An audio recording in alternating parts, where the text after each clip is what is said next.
Hola, ¿qué tal? ¿Cómo estás? Te hablo aquí Lucho Villalino nuevamente. Estamos aquí en el segundo video del día domingo, como siempre, y hoy te traigo un video clave, fundamental. Es el video sobre la historia de la segunda división profesional y vamos a empezar con alguna trivia o algunas cosas entretenidas, por si alguien en algún momento te parara y te dijera, oye, ¿de qué club eres? No, yo soy de Iberia, yo soy del SAU, yo soy de Vallenar, yo soy de Independiente Cauquenes. Ah, ¿y dónde están jugando? En segunda división. Oh, ¿y quién es el goleador de la segunda división histórico? No tengo idea. No, eso no puede ser, ¿cierto? Entonces, quédate y averigua en este video toda la historia de por qué la segunda división está con todos estos problemas. Gol, gol, gol del Arturo Fernández. Bienvenido. La primera pregunta que te tengo es, ¿sabes cuál es el equipo que ha estado más temporadas en segunda división? Te doy alternativas. San Antonio Unido, Melipilla, Iberia o Colchagua.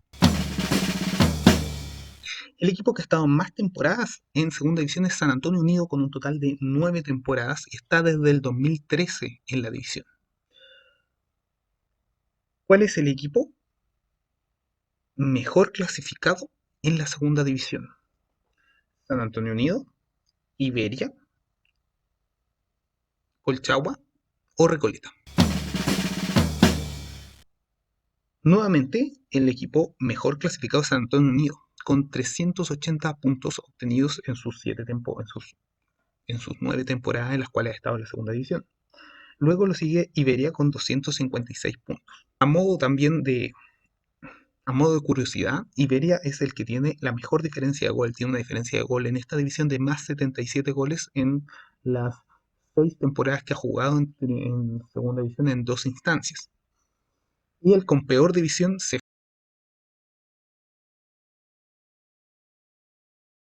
fue de esta división a fin de año. Saludos a todos los amigos de Linares, que tiene menos 80 goles.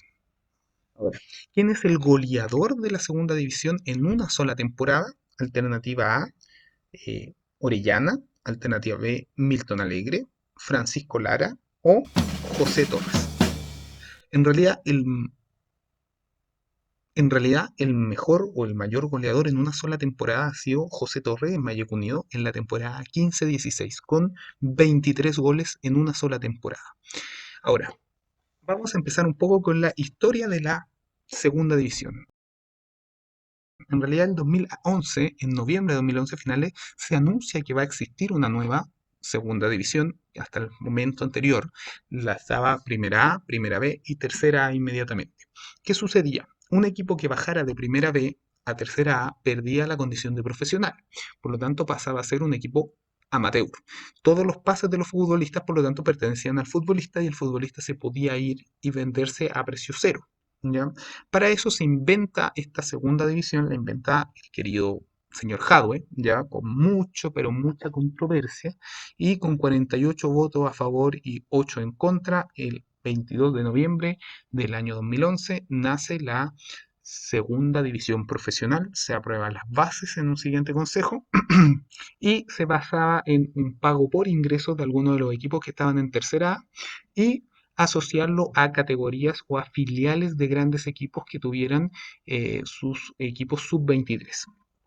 Es así como varios de los equipos que habían en tercera A solicitan el ingreso a esta división y finalmente la división se compondría por el Vial Sociedad Anónima, que no es el mismo Vial que está ahora jugando en segunda división, Iberia, Deportes Temuco, Osorno, Copiapó, que venía descendido de primera B, y ahí es donde está la pugna o la rencilla que, por ejemplo, ha expuesto Cristóbal Guarelo, en el que él plantea que el dirigente de Copiapó, que fue dirigente hasta hace muy poco, era muy amigo de Jadwe y esto fue para salvar a Deportes Copiapó. Y Melipilla, que sería el invitado por haber sido desafiliado también por no pago anteriormente. A eso se sumaban las filiales de Colo Colo, Audax Ranger, Unión Española y Unión San Felipe. Una vez empezado el primer torneo, en realidad se detiene a mitad de torneo porque se desafilia a Osorno, que no es capaz de pagar la cuota de incorporación. Y finalmente, el año 2012 sale campeón Iberia. Es el primer campeón, pero no asciende. Ojo, el primer campeón, que es Iberia, va a tener que jugar con otro equipo que es justamente Copiapó. Adivinen quién gana en esa final. gana Copiapó, Copiapó vuelve a Primera B, y Iberia, siendo campeón, se queda un año más en Segunda División. Posteriormente, ese mismo año, el Vial Sociedad Anónima también sería desafiliado por falta de pago y no podrían participar en los playoffs, tampoco Deportes Temuco por errores en los pagos. Es así como el playoff final lo ganaría Copiapó en una final contra Iberia, reconociendo a Iberia como campeón, pero no permitiéndole el ascenso en su primer año. El siguiente año, en el torneo de transición del 2013, Iberia volvería a salir campeón, pero tampoco ascendería, porque le tocaría jugar nuevamente con Deportes Copiapó por un medio cupo de ascenso. Deportes Copiapó quedó último en primera vez, le correspondería descender, pero los estatutos planteaban que no había un descenso, sino que había un medio cupo de ascenso desde la segunda a la primera vez. ¿Y qué pasó? Perdieron 5-2 el global final. Empataron a 1 en Los Ángeles en el primer partido y de vuelta en Copiapó. Copiapó ganó 4-1 con diversos goles que vamos a ver a continuación gracias a un canal amigo de YouTube.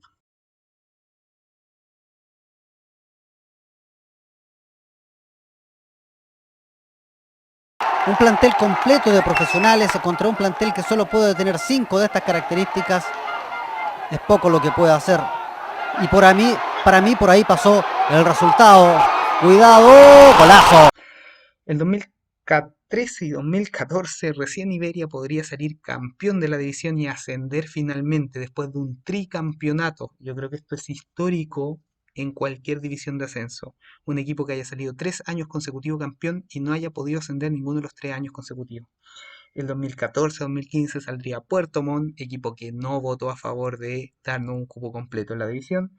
El 2015-2016 saldría Valdivia, que ahora está de vuelta en la segunda división. 2016 y 2017 Barnechea, que tampoco votó a favor del cupo completo.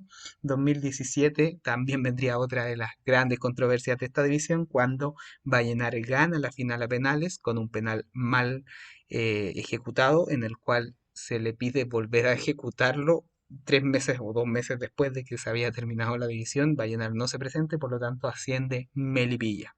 Melipilla sí votó a favor del cupo completo. Gracias, Melipilla. Te acordaste que estaba jugando, en algún momento jugaste en segunda división. En 2018 saldría un sorprendente Deportes Santa Cruz, campeón, que tampoco se acordó que jugó en segunda división y votó en contra del cupo completo. Y finalmente, en 2019 saldría Arica, jornada grupal completa, sacó muchos puntos, pero en la liguilla de ascenso solo por un punto le ganó a Colchagua en esa mítica liguilla de ascenso. Y el 2020, como ya lo sabemos, Lautaro de Win saldría campeón. Lautaro de Win y Arica sí apoyaron el cupo completo, el financiamiento y el evitar que la liga se convierta en una liga sub-23.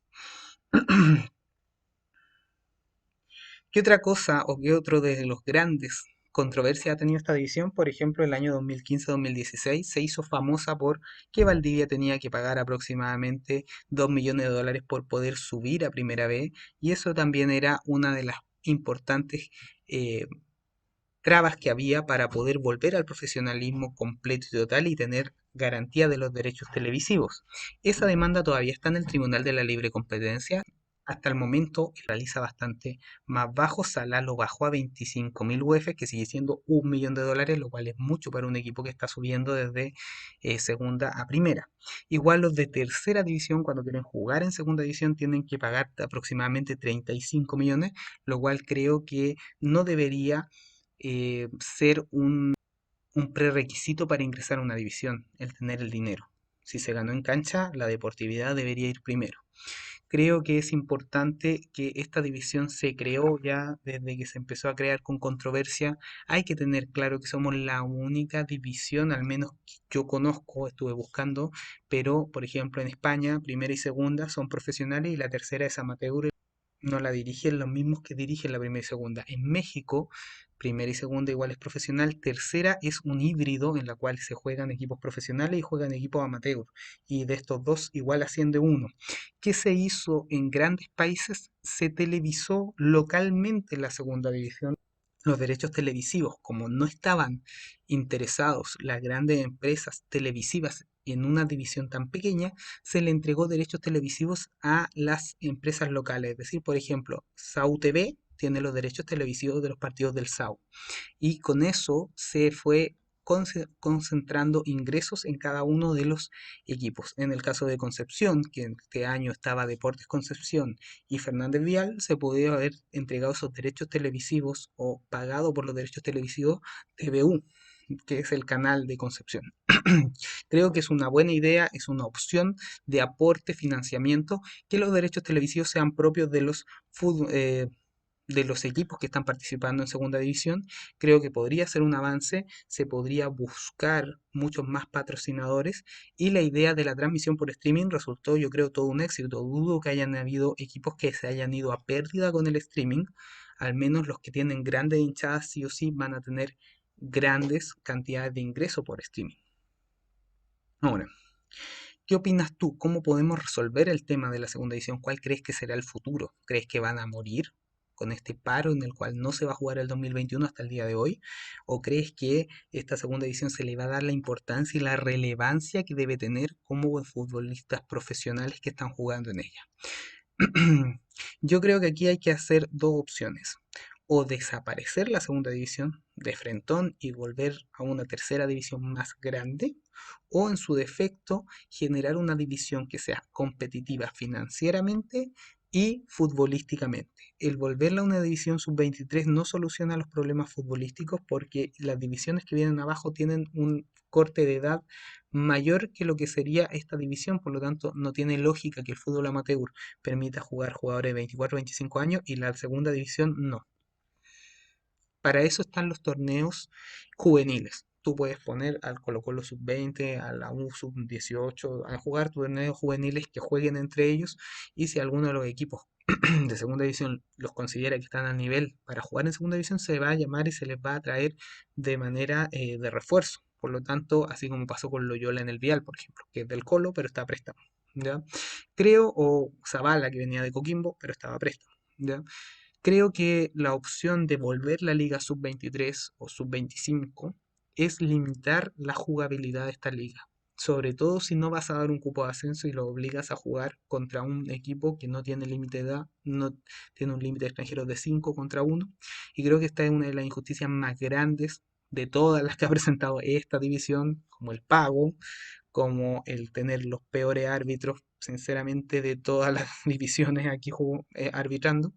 Y ahora se suma esto del medio cupo. La intervención de la FIFA el año pasado estuvo así, de la nada, porque Chile no se presentó para el amistoso del estallido social. Y yo creo que si esto pasa a mayores, va a haber sí o sí una intervención de la FIFA en el fútbol chileno, lo cual puede llevar hasta un castigo y sin poder jugar una clasificación al Mundial de Qatar. Compleja la historia de esta división. Es una división tampón en la cual se evita que los equipos que ya tienen el acceso al dinero y el acceso a la televisación permitan la entrada de otros equipos. Es una división que es para evitar que los pases de los grandes jugadores que están en primera B, que descienden, se pierdan. Esa es la función básicamente con la cual nace y surge esta división.